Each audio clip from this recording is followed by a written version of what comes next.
Hello everyone, welcome back to Rotor Dynamics 101. Today we'll explore the maintenance of tilting pad thrust bearings. We'll cover how to take a thrust reading and perform a complete disassembly, inspection, and reassembly. This machine features journal bearings and two thrust bearings, an inboard and outboard thrust bearings positioned on the either side of thrust collar. Each thrust bearing assembly includes thrust shoes and upper and lower support brackets.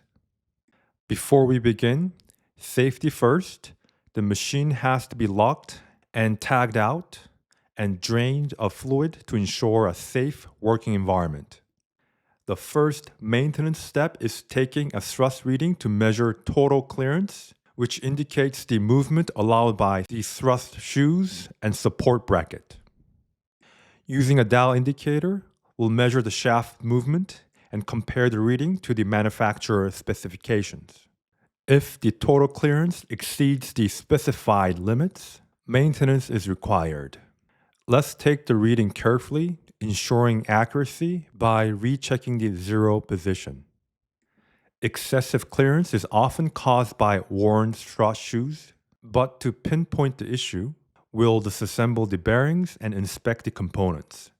Before disassembly, the mechanic thoroughly cleans the bearing housing to prevent contamination during the process.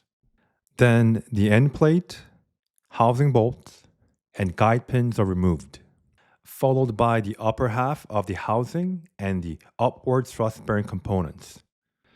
The thrust shoes and the support brackets are carefully placed on a clean work surface to avoid damage or dirt accumulation.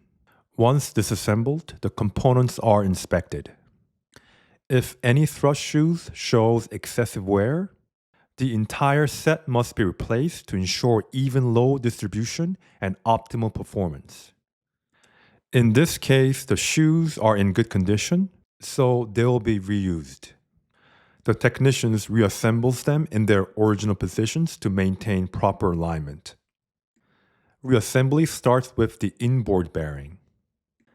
The support brackets and thrust shoes are installed in their original order, ensuring the locked pin grooves are aligned correctly. The outboard bearing is then reassembled, and the locking pins are properly seated to hold the bearing securely in place and prevent rotation with the shaft. Finally, the upper housing is reinstalled and bolts are tightened evenly following the specified torque requirement to ensure secure fit. With the thrust bearing maintenance complete, the machine is ready for operation. That is all for today. If you like this video, please subscribe my channel. Thanks for watching, and I'll see you in the next video.